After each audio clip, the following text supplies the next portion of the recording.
Bom cambada, essa história é sobre uma garota que perdeu seu mundo.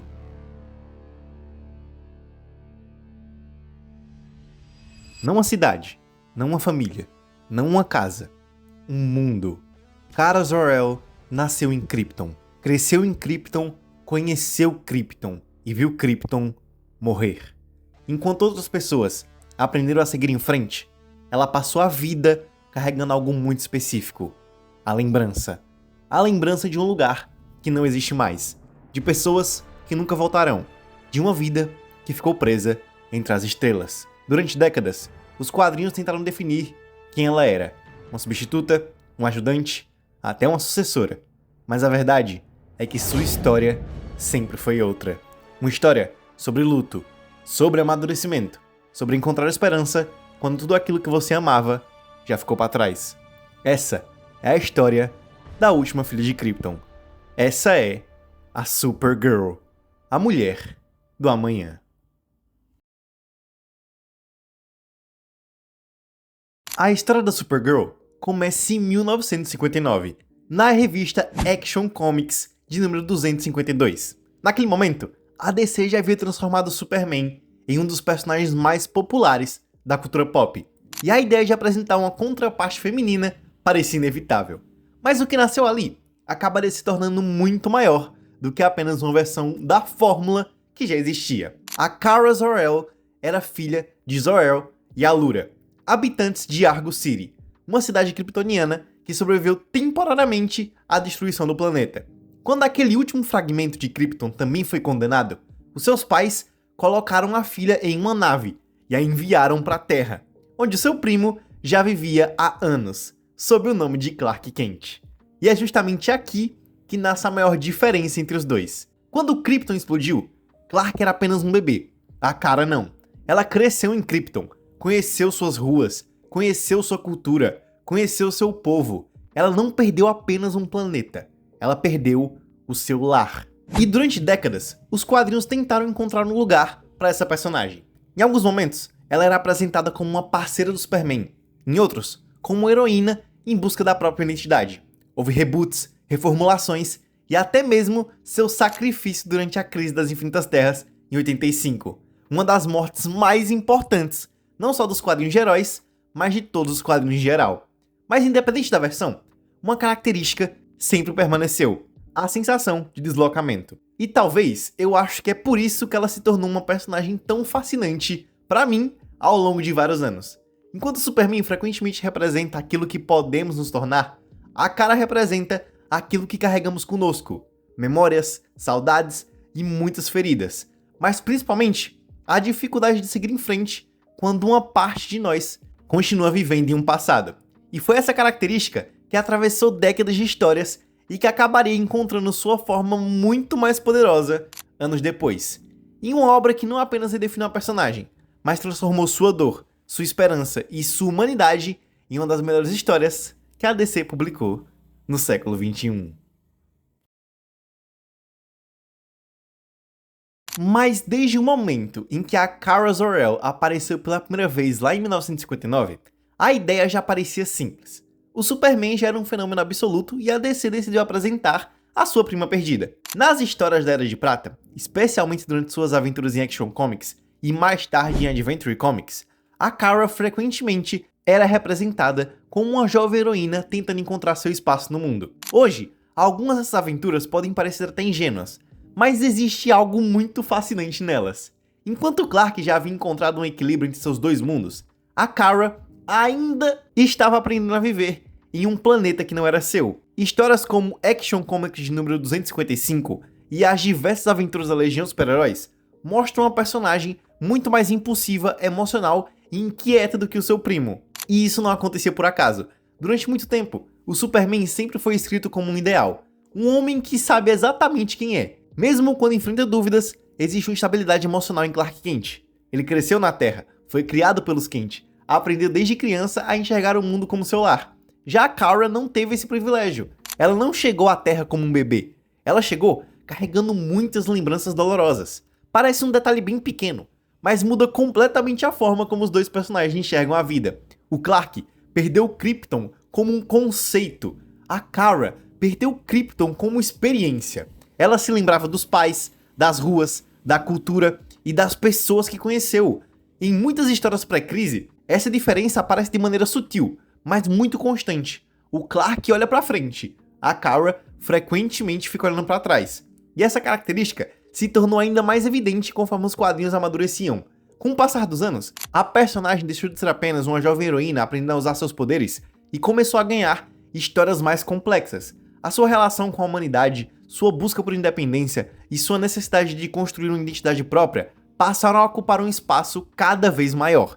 Não era mais apenas uma questão de ser a prima do Superman, era uma questão de descobrir quem ela seria quando deixasse de ser definida por essa relação. Talvez por isso, a sua morte em Crise das Infinitas Terras, provavelmente a maior saga de qualquer quadrinho heróico, tenha sido tão devastadora. E aqui vale parar por um momento. Porque quando as pessoas falam sobre grandes mortes dos quadrinhos, normalmente lembram do choque. Mas o que torna a morte da Supergirl tão poderosa não é isso.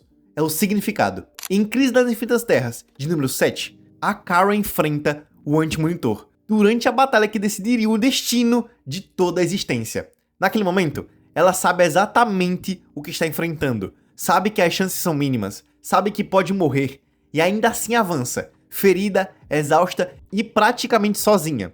Ela consegue enfraquecer uma das entidades mais poderosas da história da DC, e salva não apenas seus amigos, mas incontáveis universos. A sua morte nos braços do Superman se tornou uma das imagens mais icônicas dos quadrinhos da DC e dos quadrinhos de super-heróis, porque representa algo maior do que o fim de uma personagem. Pela primeira vez, a Kara Lee não estava sendo definida por quem era seu primo, por onde nasceu ou por aquilo que perdeu. Ela estava sendo definida por aquilo que escolheu fazer. E durante anos, aquela escolha foi o ponto final de sua história. De uma maneira que, convenhamos, é bastante poética e metalinguística. Mas boas personagens, principalmente uma que vive no universo da DC, que é um universo heróico e extensivo com diversas reinterpretações, permanecem mortas para sempre. Quando a Kara retornou, o universo dos quadrinhos já era outro. Novas versões surgiram, novas interpretações apareceram, e diferentes escritores tentaram compreender o que tornava aquele personagem especial. Algumas histórias focavam na heroína, outras na sobrevivente, outras na jovem tentando encontrar seu lugar em um mundo que mudava constantemente. O que permaneceu foi algo muito mais profundo: a memória. Porque no fim das contas, a história da Kara Zor-El sempre foi uma história sobre memória. A memória de um mundo que literalmente desapareceu. E existe uma frase do escritor francês Marcel Proust que diz que a verdadeira viagem de descoberta não consiste em procurar novas paisagens, mas em ter novos olhos. E eu acho que poucos personagens dos quadrinhos representam isso também, como a Kara. Ao longo das décadas, ela atravessou reboots, crises, mortes, renascimentos e universos inteiros. Mas em todas essas versões, havia algo que permanecia intacto. Era a forma como ela carregava o passado. Porque algumas pessoas seguem em frente esquecendo, outras seguem em frente apesar das lembranças. A Kara segue em frente junto delas. Cada amizade que constrói, cada vida que salva e cada mundo que visita existe ao lado de uma ausência permanente. A ausência de Krypton. E existe algo profundamente belo nisso. De novo, metalinguístico e poético. Porque ela nunca permite que essa dor a transforme em amargurada. Ela nunca permite que a perda define seus valores. Pelo contrário, quanto mais ela perde, mais ela escolhe proteger. Quanto mais conhece a tragédia, mais valor encontra na esperança. E eu acho que é isso que faz com que sua melhor história não poderia ser uma história sobre salvar o universo. Ela precisaria falar sobre crescimento, sobre culpa e sobre vingança, sobre as cicatrizes que carregamos pela vida. Precisaria colocar Kara diante de alguém que enxergava o mundo através da dor e obrigá-la a confrontar tudo aquilo que aprendeu desde a destruição de Krypton. Porque existe uma diferença entre sobreviver a uma tragédia e compreender o que ela significa. E depois de décadas tentando encontrar seu lugar entre as estrelas, chegaria um momento em que Kara Zor-El deixaria de ser apenas a última filha de Krypton para se transformar na Supergirl, a literal mulher do amanhã. Mas, antes de continuarmos, deixa eu me apresentar. Para você que não me conhece, meu nome é Gabriel, mas você pode me chamar de Biel, Bibo, Gabi ou como você preferir. E esse aqui é meu canal. E por favor, já de início, deixa o like aí embaixo, se inscreve no canal, ativa o sininho para não perder notificação de vídeo novo, deixa o seu hype, comenta e, por favor, compartilhe esse vídeo com seus amigos. E caso você queira e possa, considere se tornar membro aqui do canal. Desse jeito você ganha algumas recompensas muito legais e me ajuda a manter o sonho de ser youtuber vivo. Bom, fez tudo isso? Então vamos nessa. Existe uma frase muito comum nos quadrinhos que diz que todo personagem eventualmente encontra o escritor certo. Aquele autor que consegue olhar para décadas de histórias, versões, reboots e várias interpretações diferentes e finalmente entender o que torna aquele personagem especial. E quando eu terminei de ler Supergirl, a Mulher do Amanhã, eu tive a sensação de estar diante exatamente desse momento. Publicada entre 2021 e 2022, a minissérie escrita por Tom King e ilustrada pela maravilhosa Bilquis Evely não tenta reinventar Kara Zor-El. Na verdade, ela faz algo muito mais difícil. Ela pega tudo aquilo que já existe na personagem e organiza essas peças de uma forma que finalmente faz sentido. E o resultado é uma história que parece ter sido escrita por alguém que compreende profundamente quem é a Supergirl. A trama acompanha a Kara durante seu aniversário de 21 anos. Como ela explica logo no início da história, sóis amarelos tornam seu metabolismo tão eficiente que ela não consegue sentir os efeitos de álcool como uma pessoa comum. Por isso, ela viaja para um planeta com um sol vermelho para finalmente poder ficar bêbada e comemorar como qualquer jovem adulta faria. É uma abertura muito curiosa para um quadrinho da Supergirl, quase engraçada, mas também muito inteligente, porque imediatamente tira a personagem daquele pedestal heróico que tantas vezes a limitou ao longo de vários anos. Antes de ser um símbolo, ela é uma pessoa. E é justamente ali que ela conhece a Ruth, uma garota que busca vingança contra Crane das Colinas Amarelas, o homem responsável pelo assassinato de seu pai. E embora a história seja construída ao redor dessa perseguição através das estrelas, rapidamente fica claro que o Tom King não está interessado em escrever uma simples aventura espacial. O que realmente importa aqui é a relação entre essas duas personagens. A Ruth enxerga o universo de forma simples. Existe uma pessoa má, essa pessoa precisa ser encontrada, essa pessoa precisa pagar pelo que fez. A Kara sabe que as coisas não funcionam assim, e sabe disso porque passou a vida inteira convivendo com perdas que jamais poderiam ser corrigidas. É justamente por isso que a HQ me impressiona tanto. Ela entende algo que muitas histórias da Supergirl simplesmente ignoram. A Kara não é interessante por ser poderosa. Ela é interessante por causa da forma como lida com a dor. Ao longo da jornada, ela enfrenta criminosos, monstros e perigos espalhados por diferentes mundos. Mas o verdadeiro conflito da narrativa acontece em outro lugar. A história constantemente coloca Ruth diante da possibilidade da vingança, e a Kara diante da responsabilidade de impedir que aquela garota seja consumida por ela. Tudo isso é contado através da narração da Ruth já adulta, olhando para aqueles acontecimentos muitos anos depois.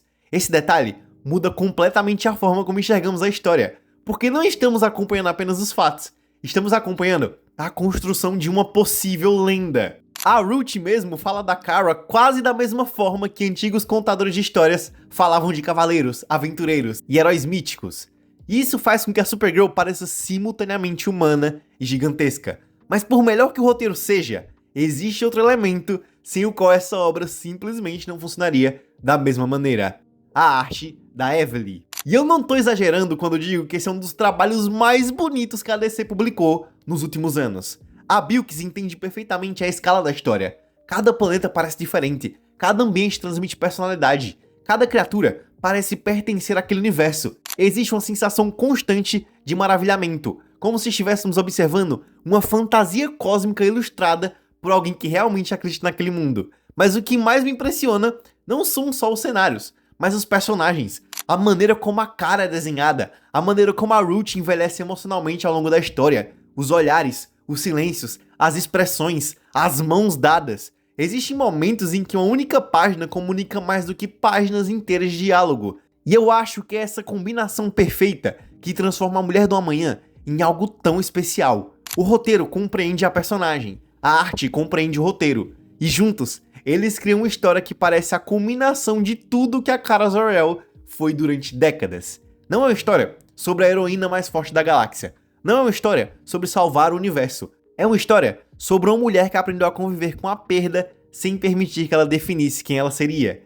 E depois de tudo que essa personagem viveu, desde 1959, eu sinceramente não consigo imaginar um destino melhor pra ela do que esse. Quando eu comecei a escrever o roteiro desse vídeo, eu percebi uma coisa muito curiosa. Durante os atos anteriores, eu falei sobre a história da personagem, sobre a sua trajetória nos quadrinhos, e um pouco sobre a Mulher do Amanhã, que pra mim é o melhor quadrinho da Supergirl já feito e um dos melhores dos últimos anos. Mas existe uma pergunta que eu ainda não respondi. Por que justamente a Supergirl? Então por que, entre milhares de histórias, personagens e universos diferentes, a Kara Zor-El continua ocupando um espaço tão especial pra mim? A resposta é simples e ao mesmo tempo difícil de explicar. O porquê ela foi a primeira revista de super-herói que eu li na minha vida era da Supergirl. E quando isso acontece, quando um personagem é responsável por abrir uma porta pra você, a relação deixa de ser apenas racional. Não importa quantas outras histórias você descobre depois, não importa quantos outros heróis você passa a admirar. Existe uma parte da experiência que pertence pra sempre para aquele primeiro encontro. Quando eu era mais novo, obviamente eu não enxergava a personagem da forma que enxergo hoje. Eu não pensava sobre construção narrativa, simbolismo ou desenvolvimento interno. Eu apenas gostava dela. Gostava das histórias, das aventuras e gostava da sensação que aqueles quadrinhos me davam. Só que existe algo engraçado em revisitar personagens que fizeram parte da nossa infância. Muitas vezes, eles não sobrevivem ao nosso olhar adulto. Às vezes percebemos problemas que não enxergávamos antes. E às vezes, descobrimos que a memória era melhor do que a obra. Com a Supergirl, aconteceu o contrário. Quanto mais velho eu fiquei, mais interessante ela se tornou. Porque quando você é criança, você enxerga os poderes. Já quando você cresce, você começa a enxergar a pessoa. E a Kara sempre foi uma personagem muito mais interessante como pessoa do que uma super-heroína pra mim. Talvez seja por isso que a Mulher do Amanhã tenha me atingido de uma forma tão forte. Não porque o quadrinho me apresentou uma nova versão da personagem, mas porque pela primeira vez eu senti que alguém havia conseguido colocar em palavras tudo aquilo que eu gostava nela sem perceber. E acho que foi isso que me fez continuar acompanhando a personagem durante todos esses anos. Não importa a fase, o escritor ou até a versão, sempre existiu em Kara uma humanidade que eu raramente encontrava em outros heróis. Uma sensação de que ela estava tentando descobrir seu lugar no universo da mesma forma que todo mundo tenta descobrir seu lugar no mundo real. No fim das contas, talvez esse vídeo nunca tenha sido apenas sobre a personagem dos quadrinhos. Talvez tenha sido sobre a estranha relação que criamos com certas histórias ao longo da vida. E histórias que nos encontram quando somos jovens demais para compreendê-las completamente. E que por isso mesmo, passam anos crescendo junto conosco. A Supergirl foi a primeira heroína que eu conheci. E depois de todos esses anos, de todos os quadrinhos que eu li e de todas as histórias que eu descobri, ainda é uma das personagens que mais significam algo pra mim. Poucos personagens conseguem permanecer conosco por tanto tempo. A Kara Zor-El conseguiu.